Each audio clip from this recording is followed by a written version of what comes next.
Hello guys, good morning all friend. এই যে সকালে আমার রান্না হচ্ছে আলু মাছের ঝোল, আর এদিকে ভাত, আর এদিকে সোয়াবিনগুলো একটু গরম জল দিয়ে ফেললাম পরিষ্কার করে। তো সকাল সকাল রান্নাটা হচ্ছে।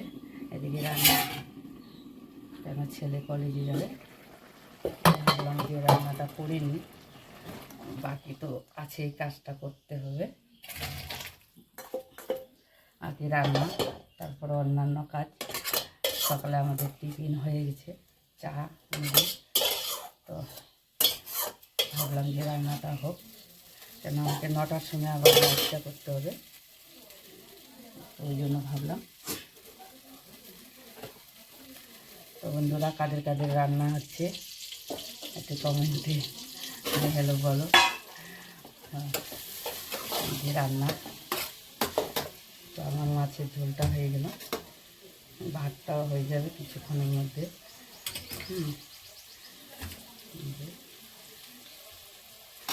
এটা হচ্ছে আলু মাছের ঝোল, টকটকা। আমাদের গ্রামের রান্না তো শুকনো লঙ্কা টঙ্কা দিয়ে রান্না করি, তার দিয়ে একটা কাঁচা লঙ্কা দিতে হয়, কেন কাঁচা লঙ্কা আবার দিতেই হবে, নাহলে শুকনো লঙ্কাটা দিয়ে একদমই রান্না করলে সুস্বাদু মনে হয় না। একটু রান্না এমন জিনিস, তো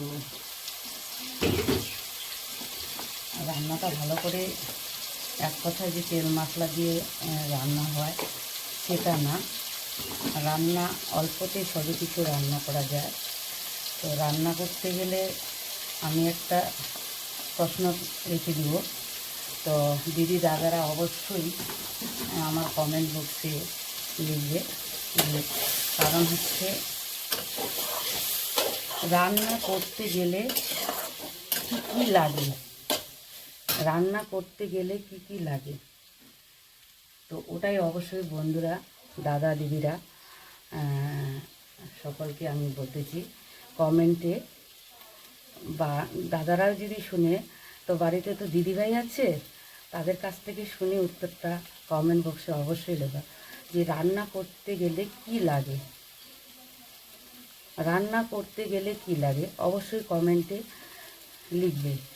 এবং যে দাদারা শুনতেছে, যে দিদিভাই শুনছে, তো দিদিভাই শুনলে তো সরাসরি, এবং দাদাভাই বলবে যে আমাকে যে ওই দিদিভাই যে প্রশ্নটা করলো, তো বাড়িতে তো সবারই দিদিভাই থাকে না, তো অবশ্যই দিদিভাই কাছ থেকে একটু মুখে শুনে উত্তরটা কমেন্ট বক্সে অবশ্যই লিখবে।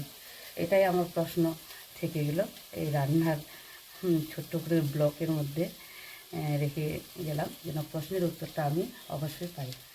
রান্না করতে গেলে কি লাগে। হ্যাঁ, তো হ্যালো বন্ধুরা, সকাল গুড মর্নিং সবাইকে। তো আমি যে ব্লগটা ছোট্ট করে করলাম, তো ব্লগের মাধ্যমে আমার প্রশ্ন রয়ে গেল, সেই প্রশ্নটা যেন অবশ্যই আমি কমেন্ট বক্সে পাই। তো আমি এখন সোয়াবিনটা করছি। এটা আমার একটা শিক্ষায় আছে ছোটোবেলা থেকে, মায়ের মুখ থেকেই শুনেছি, এবং শিক্ষা হয়ে বলে না, মায়ের কোলে শিশু শিক্ষা, মায়ের শিক্ষা আগে হলে শিশু শিক্ষা মায়ের কোলে। তো মা নিশ্চয়ই আমার জানে, তো এই প্রশ্নটা মাইও বলেছিল এবং উত্তরটা মাইও বলেছিল। তো এখন মনে হচ্ছে আমারও সেটা জাগলো। তো আমার মা আমাকে শিখাইছে, তো আমি সকলকে বুঝিয়ে দেওয়ার জন্য আমি প্রশ্নটা বললাম। তো প্রশ্নটা যেন অবশ্যই কমেন্ট বক্সে লিখে। আমার প্রশ্ন এখানেই রয়ে গেল, প্রশ্নের উত্তর অপেক্ষায় আমি রইলাম। Tata, bye bye.